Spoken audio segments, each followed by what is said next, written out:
Shalom, meus irmãos, né? Bom entardecer a todos. Meu nome é Hércules. Estou aqui mais uma vez para falar com os irmãos sobre a palavra. Irmãos, se vocês estão antenados, eu acredito que todos estejam, estamos passando por um tempo um pouco parecido, né, com o Êxodo, na época de José, quando teve aqueles 7 anos de seca, aqueles 7 anos de fome, né? E antes desses 7 anos de seca e fome, teve 7 anos de abundância. Se vocês observarem, o mundo vinha numa crescente de economia, né? Até o Brasil estava recuperando a economia esses últimos anos, aí de repente veio esse coronavírus, aí parece que tudo desandou. E é o que tudo indica, né irmãos?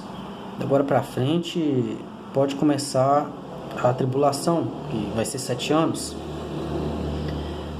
Então, encaixa um pouquinho, né, nos 7 anos de seca e fome daquele tempo. É quase uma tipologia do que vinha por vir, né? Então, irmãos, o que aconteceu naquela época foi com José, né, o filho mais novo de Jacob, que era odiado pelos irmãos por ser mais amado pelo seu pai. José era um rapaz esperto, inteligente, bom, de bom caráter, de boa índole. E os irmãos não aguentavam que ele fosse uma pessoa assim tão certinha, né, e que o pai gostasse tanto dele, amasse um pouco a mais que eles, né? O que aconteceu, que todo mundo já sabe, né? É que nem hoje em dia acontece. Muitos irmãos falam mal de outros irmãos, que nem acontece no Facebook. Eu já vi muita briga de irmãos, até na nossa fé assim, né? Irmãos e aldinhos falando mal de um irmão, de outro, e é uma coisa assim feia e triste, porque não pode haver isso entre nós, não pode haver discórdia. A gente que vem para fazer diferença, a gente tem que passar o amor para os irmãos, né?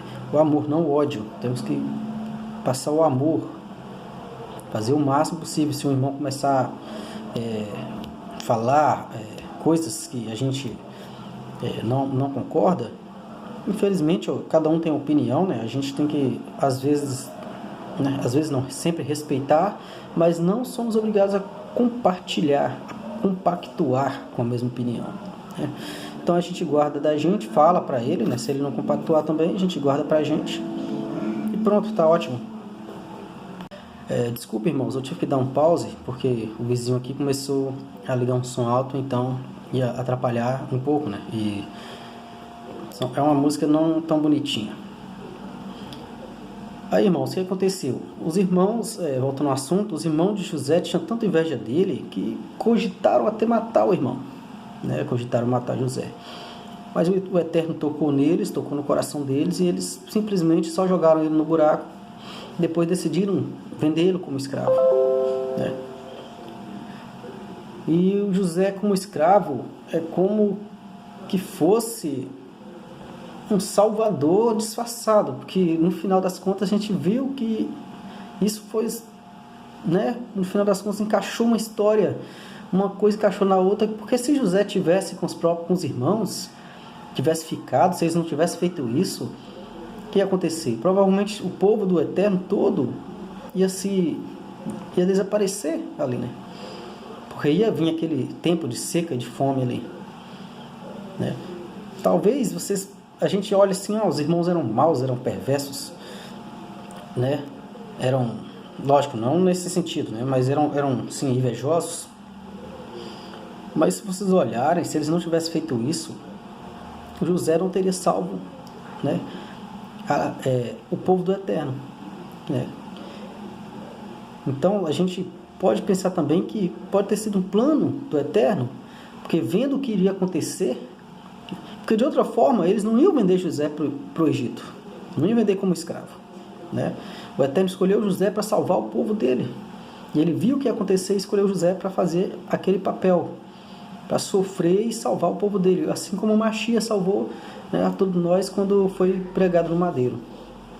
E José foi preso, foi vendido como escravo e foi parar no Egito.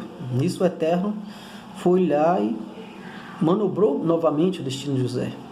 Como assim? De todos aqueles maléficos mestres que ele poderia ter encontrado lá no Egito, o José foi ficar na casa de Potifar, que era um homem assim, idólatra, mas um homem bom. Um homem bom que, né, deu até José um trabalho bom de administração, não um trabalho de escravo, assim, braçal. Aí nós vamos chegando na prosperidade que José conseguiu mesmo como escravo no Egito. Por que José conseguiu isso? Porque o Eterno viu que nem naquele sofrimento, longe da família, escravo, o José não abandonou a fé no Eterno. Ele não abandonou a fé. Ele continuou buscando o Criador e orando todos os dias. Mas o inimigo, irmãos, ele é astuto, a gente sabe disso. O que o inimigo fez? A mulher do Potifar, começou a cobiçar José, que era um moço novo, né, formoso, e não dava ideia para ela, porque de uma certa forma ela queria a atenção de José para ela. Ela era uma mulher que achava que a atenção, ela ganhava atenção, ela tinha que ganhar a atenção de todos, e como ele era escravo, ela achou no poder de ter atenção para ela. Mas José era o quê? José era temente ao Criador e leal a Potifar, que era mestre dele. José jamais iria fazer isso, trair seu mestre e trair o Criador, né? Trair a sua fé. José respeitava a casa que ele trabalhava. Mas o inimigo, o que o inimigo fez? Mentiu, né? Fingiu, enganou e conseguiu prejudicar novamente, né, o José, né, o servo do Eterno. José foi parar na prisão. Mas aí José sofrendo e longe da família, preso, e dessa vez preso, né? Pior ainda, preso como um bandido, que não era, como marginal, sem ser, acusado, sem dever nada. Ganhou ódio, né, gratuito daquele que o admirava pelo seu bom trabalho. E mesmo na prisão, José continuou orando e buscando o Eterno. E o que José aconteceu? O Eterno foi lá e ajudou José novamente, né? O José começou a administrar a prisão. José mostrou que era capaz de administrar a prisão. E aconteceu, agora vai acontecendo na prisão, vai acontecendo a reviravolta na vida de José, que a gente, né, acontece às vezes na vida da gente, e muitas vezes a gente não dá valor. O José na prisão buscou o Eterno, continuou buscando o Eterno, e aconteceu, o copeiro e o padeiro do faraó acabaram sendo presos, né? Acabaram sendo presos. O copeiro indevidamente e o padeiro com a sua culpa. E os dois, cada um teve um sonho. José interpretou os sonhos, né? Deu a interpretação do Criador para eles. E como José interpretou, assim foi feito, né? E os dois cumpriram seus destinos de acordo com seus sonhos. Nisso, irmãos, o faraó teve o sonho com aquilo que eu falei no início, né, os 7 anos lá da seca e os 7 anos de prosperidade. Ele teve os sonhos, ninguém conseguia interpretar aqueles sonhos dele, ninguém conseguia, nem os, vou dizer assim, a palavra, não é a palavra correta, né? Falar macumbeiros, porque eu não tenho um nome, eles falam sacerdotes. Os sacerdotes, vou falar sacerdotes porque macumbeiros essa coisa de religião, é uma coisa que a gente não é bom ficar falando. Mas os sacerdotes dele não conseguiram interpretar os sonhos dele. E o copeiro, né, lembrou de José naquela hora. O Eterno tocou no copeiro, o copeiro lembrou de José. E chegou ao faraó. Eu estava na prisão e o cara que estava lá viu meu sonho, viu o sonho do padeiro e interpretou para nós. E aconteceu do jeito que ele interpretou. Aí o faraó, mas o cara na prisão, o cara na prisão deve ser de mau índole. Não, o cara é justo, mas está preso. Aí o faraó trouxe o José, não estava conseguindo dormir, trouxe o José para interpretar os seus sonhos. E o José falou claramente que a interpretação vem do Criador, não é dele. Ele era só um mensageiro do Criador. E o faraó contou os sonhos, né? José interpretou, falou para ele sobre os 7 anos de prosperidade, os 7 anos de fome que vinha. Ele tocou no coração dele, ele viu que era verdade, ele sentiu que era verdade. E começou aquela preparação, né? Através de José começou uma preparação do povo do Egito para esperar esse tempo que viria. E chegou aquela fome que assolou toda a terra, né? O Evangelho, a palavra diz que a fome assolou toda a terra, que não chovia e não dava nada, a terra estava seca, estéril, a terra virou areia pura. E os animais morrendo em todo lugar, e não nascia nada, e chegou aos ouvidos da família de José que no Egito ainda tinha grãos, no Egito eles ainda prosperavam, né?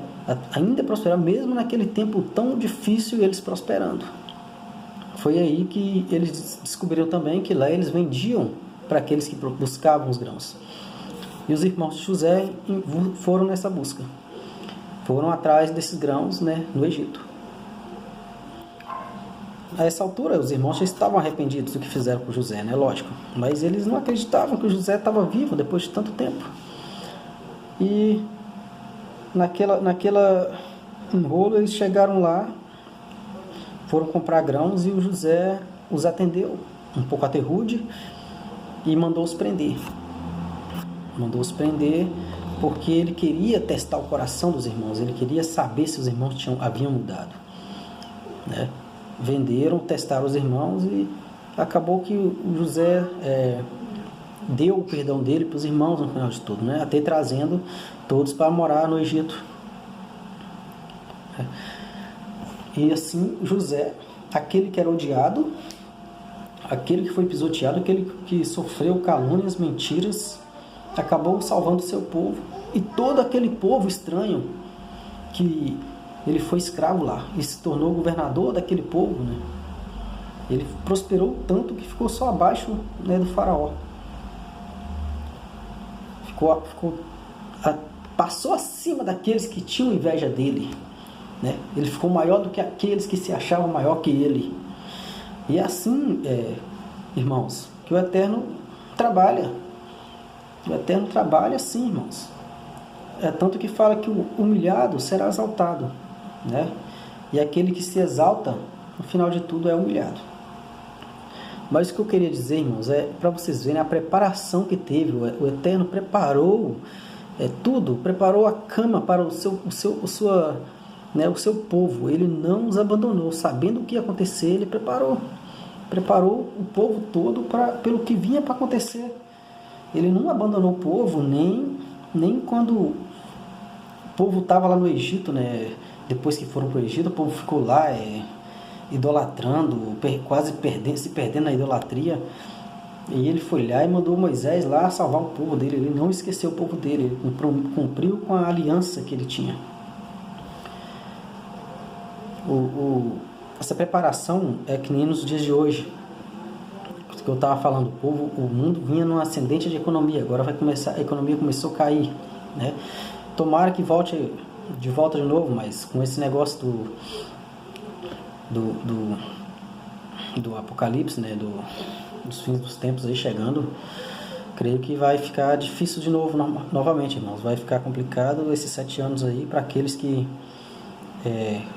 querem guardar realmente a palavra do Eterno, querem passar a palavra do Eterno, aqueles que serão perseguidos e que não tem uma terra para plantar, vai ser difícil, não vai ter aquela seca, né? Eu acho que não vai ter aquela seca, mas pelas pragas que fala pelas trombetas, não vai ser bonito, não vai ser nada bonito. Mas o que eu queria, enfim, irmãos, voltando à questão da preparação do Eterno, todo mundo sabe que nós, os irmãos, né, sabemos que a palavra sagrada passou por tanta modificação para esconder os nomes do Eterno e do seu Filho, que nem assim eles conseguiram fazer isso, porque o Eterno estava preparando tudo. O Eterno, muitas pessoas vão até julgar um pouco, mas o Eterno, de uma certa forma, usou, né, o Lutero, na época, né, para criar uma nova para sair do grupo dos católicos, né? Que aí eles já pararam de adorar aquele tanto de ídolo. Eles começaram a idolatrar só 2 ídolos, né? Praticamente 3 com a Trindade. Já diminuiu a idolatria. Aí foi evoluindo a perseguição da igreja e aquelas coisas tudo acontecendo. Aí começou a surgir essa liberdade religiosa. O que permitiu essa liberdade religiosa? Permitiu que aqueles que buscassem realmente a verdade não seriam perseguidos. O Criador nos deu um tempo de buscar a verdade e achar a verdade e continuar com a verdade, né? Porque a perseguição vai voltar, mas até lá todo mundo já sabe a verdade.